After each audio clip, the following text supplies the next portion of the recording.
You know there's something rather peculiar that happens to certain people. They walk into a room and they feel it all. The unspoken tension between two friends, the hidden sadness behind a smile. And we've been told this is a gift, haven't we? This ability to see what others miss. But I want to suggest something quite different to you today. That this variability, this clear seeing, might be the most dangerous thing you'll ever possess. Now, I'm not speaking of danger in the ordinary sense. I'm not talking about physical harm. I'm speaking of something far more subtle and far more devastating. The danger of becoming so aware that you can no longer participate in the beautiful unconsciousness that allows most people to live their lives in relative peace. Have you ever watched people at a party? Really watched them? They're playing a game, you see. Everyone knows the rules without ever being told. You ask how someone is, they say fine. And you both pretend this is a complete answer. You compliment the host. You laugh at jokes that aren't particularly funny. You nod sympathetically at stories you've heard before. It's a kind of collective agreement to stay on the surface, to keep things pleasant, to not look too deeply. But then there's you, the one who sees through it all. You notice the wife who flinches slightly when her husband speaks. You sense the colleague who's desperately lonely, despite being surrounded by friends. You feel the anxiety rippling through the room like an invisible current. And here's where the danger begins. Because once you see these things, you cannot unsee them. And more troubling still, your very presence becomes a kind of mirror that others cannot bear to look into. So let me tell you what I mean. When you see clearly, when you perceive the hidden currents beneath social interaction, you're essentially calling attention to what everyone has agreed to ignore. And people don't like this. They really don't like this. Not because they're bad or stupid, but because your parody threatens the very structure that allows them to function. Think of it this way. Society is rather like a stage play. Everyone has their part. The successful businessman, the devoted mother, the reliable friend, the professional friend. These are roles, you understand, costumes we put on, and the play works beautifully, so long as everyone stays in character. But you, with your penetrating awareness, you're like an audience member who stands up in the middle of the performance and shouts. But that's just an actor pretending. Well, you can imagine how welcome that makes you. The first danger, then, is isolation. And I don't mean the ordinary loneliness of not having enough friends. I mean something far more profound. The isolation of living in a completely different reality from everyone around you. You're speaking a language nobody else understands. You're seeing a world nobody else can see. And the terrible irony is that the more clearly you perceive, the more alone you become. I once knew a woman, let's call her Sarah, who had this extraordinary ability to read people. She could walk into a room and immediately sense who was genuine and who was performing, who was in pain and who was pretending to be fine, who could be trusted and who was hiding something. And you know what happened to her? And she was like, she lost every close relationship she had, not because she was cruel or judgmental, but simply because people felt exposed around her. They couldn't maintain their comfortable masks in her presence. Her friends would say things like, "You're too intense, you read too much into everything, and you cry. Can't you just relax and have fun?" But she couldn't. Because seeing clearly isn't something you can turn on and off like a light switch. It's like asking someone who can hear to simply ignore sound. Once you've developed this capacity for perception, it's always there, always operating, always showing you what others prefer to keep hidden. And here's the second danger. When you see the truth of a situation, when you perceive what's really happening beneath the surface, you face a terrible choice. Do you speak or stay silent? If you speak, you risk being attacked. And I mean this quite literally, though the attack is usually psychological rather than physical. You'll be called negative, overly sensitive, a troublemaker. You'll be accused of creating problems that don't exist, of reading malice into innocent situations, of being unable to just let things be. But if you stay silent, if you swallow what you see and pretend not to notice, you begin to lose contact with yourself. Because every time you ignore your own perception, Every time you accept someone else's version of reality when you know it's false, you're essentially telling yourself that your experience cannot be trusted. And over time, this creates a kind of split in your being. Part of you knows the truth, but another part must pretend not to know it. This is madness of a very quiet sort. I remember years ago sitting in a meeting where everyone was congratulating themselves on how well a particular project was going, and I could see clear as day that the whole thing was about to collapse. The signs were everywhere. The forced enthusiasm, the avoidance of certain topics, the way people's eyes would slide away when difficult questions arose. But when I gently suggested that perhaps we should examine some concerning patterns, I was met with hostility. Not argument, mind you. Not reasoned disagreement. Pure defensive hostility. And this brings us to the third danger, the most insidious one. When you see clearly and others don't want to see, they will often turn their anger on you. Not consciously, perhaps. They won't sit down and decide to make you the villain. But unconsciously, automatically, they will begin to treat you as the problem. As if your perception is creating the very difficulties you're merely observing. This is what I call the phenomenon of shooting the messenger. When someone points out that the emperor has no clothes, the crowd doesn't thank them for the truth. The crowd turns on them for disturbing the comfortable fiction everyone was enjoying. The crowd turns on them for a while. Your clarity becomes a threat, and threats must be eliminated or controlled. I've watched this pattern repeat itself countless times. The person who sees clearly gets labeled. They're too negative. They're creating drama. They're unstable. They need to lighten up. They're paranoid. Notice how all these labels have one thing in common. They all suggest that the problem lies in the perceiver, not in what's being perceived. It's a brilliant defensive maneuver, really. If we can convince you that your perception is flawed, we never have to look at what you're perceiving. But here's what nobody tells you. The fourth danger is perhaps the most devastating of all. When you're constantly absorbing the emotional states and hidden truths of everyone around you, when you're perpetually picking up on what's unspoken and unfelt, you begin to lose track of what actually belongs to you. Your own feelings become mixed up with everyone else's. You walk into a room feeling perfectly fine and leave feeling inexplicably anxious or sad or angry. And you have no idea if these feelings are yours or if you've simply absorbed them from the environment, like a sponge soaking up water. This is exhausting beyond measure. Imagine never quite knowing which thoughts are your own, never being certain whether the emotion you're feeling belongs to you or to the person sitting next to you.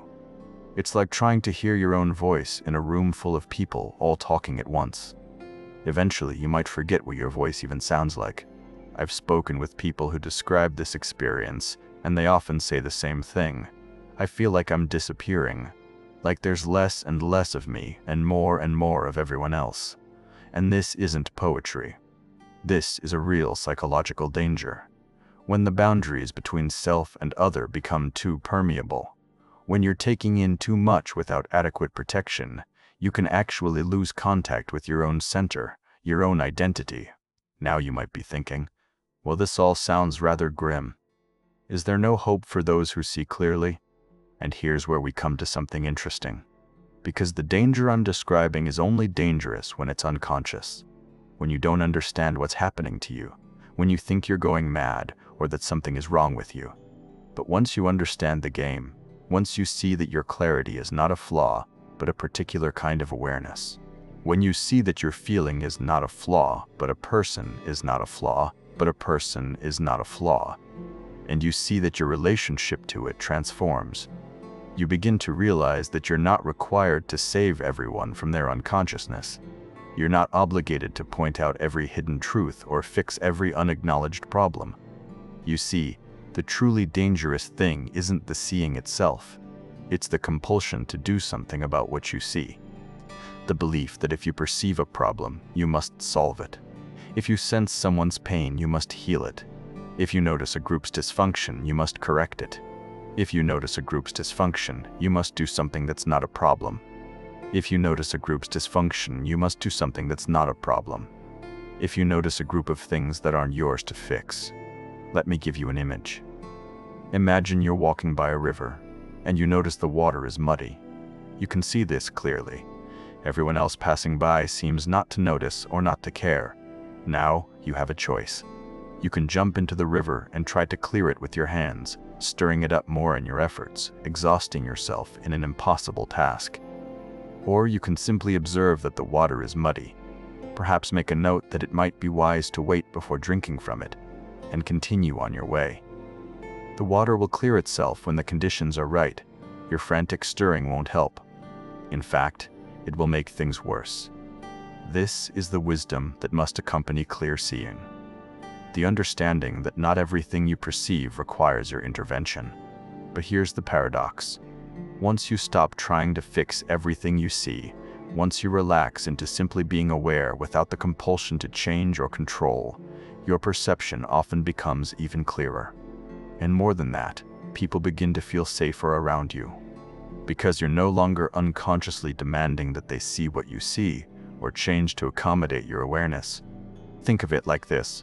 When you meet someone who sees you clearly but doesn't need you to be different, who perceives your struggles without trying to rescue you, who understands your fears without requiring you to face them on their schedule, how does that feel? It feels like freedom, doesn't it? It feels like freedom, doesn't it? It feels like freedom, doesn't it? Like you can finally breathe. The idea of self-cess angels when you accept an Eli, feeling their 30 by dest brat, what many and the now 3 times. It that I can do it, because that the Kalaya mind is seeing what others don't lies, not in the perception itself but in what you do with it. If you use it to separate yourself, to feel superior, to justify your isolation, then yes, it becomes dangerous. If you use it to attack others for their blindness, to shame them for not seeing, to punish them for their unconsciousness, then yes, it destroys relationships and leaves you alone. But if you can hold your clarity lightly, if you can see without grasping, perceive without controlling, understand without demanding, then your awareness becomes something entirely different. It becomes a space in which others can gradually wake up at their own pace, in their own time, without being forced or pushed or judged. Here's what I've learned after many years of watching people with this capacity for clear seeing. The ones who suffer most are not the ones who see the most. They're the ones who haven't learned to protect themselves while seeing. They're the ones who absorb everything without filtration, who take on every burden they perceive, who exhaust themselves trying to wake up a world that isn't ready to wake up. The ones who thrive, who manage to use their perception without being destroyed by it, they've learned something crucial. They've learned to be in the world, but not of it. They can see clearly without being consumed by what they see. They can perceive deeply without losing themselves in others' experiences. They maintain what you might call a conscious distance, not the distance of cold withdrawal, but the distance of healthy boundaries. And how does one learn this? Well, it starts with spending time alone. Real time, not just physical solitude, but psychological solitude. Time where you're not taking in anyone else's emotions or thoughts or problems. Time where you can settle, like that muddy water we talked about, until you can see clearly which feelings are actually yours and which ones you've been carrying for others. It continues with learning to trust your perception without being controlled by it. Yes, you see that your friend's marriage is in trouble. Yes, you sense that your colleague is deeply unhappy. Yes, you feel the dysfunction in your family system. All of this may be absolutely true. But the question is not whether you see it correctly. The question is what you're going to do with this information. And sometimes, often actually, the wisest thing to do is nothing at all except hold the space for truth to eventually emerge on its own. This doesn't make you passive or uncaring. It makes you wise. Because you understand that people change when they're ready to change, not when you need them to change. Problems get solved when the conditions are right, not when you've decided it's time for them to be solved.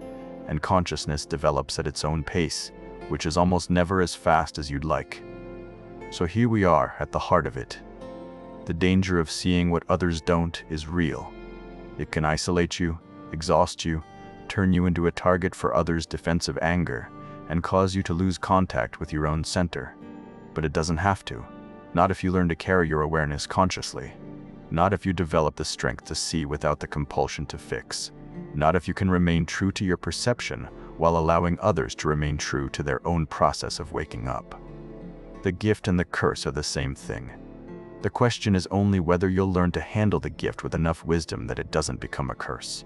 Whether you'll develop the patience and the boundaries and the self-knowledge necessary to be clear without being crushed by your own clarity. And perhaps most importantly, whether you'll find others who can see as you see. Because they exist, you know. Other people who live in this odd space of perceiving more than most, of sensing what's hidden, of knowing what's unspoken. When you find these people, when you can finally be fully seen by someone who doesn't need you to be less perceptive, to feel comfortable, that's when the danger begins to transform into something beautiful. Because you realize you're not alone after all. You're not crazy.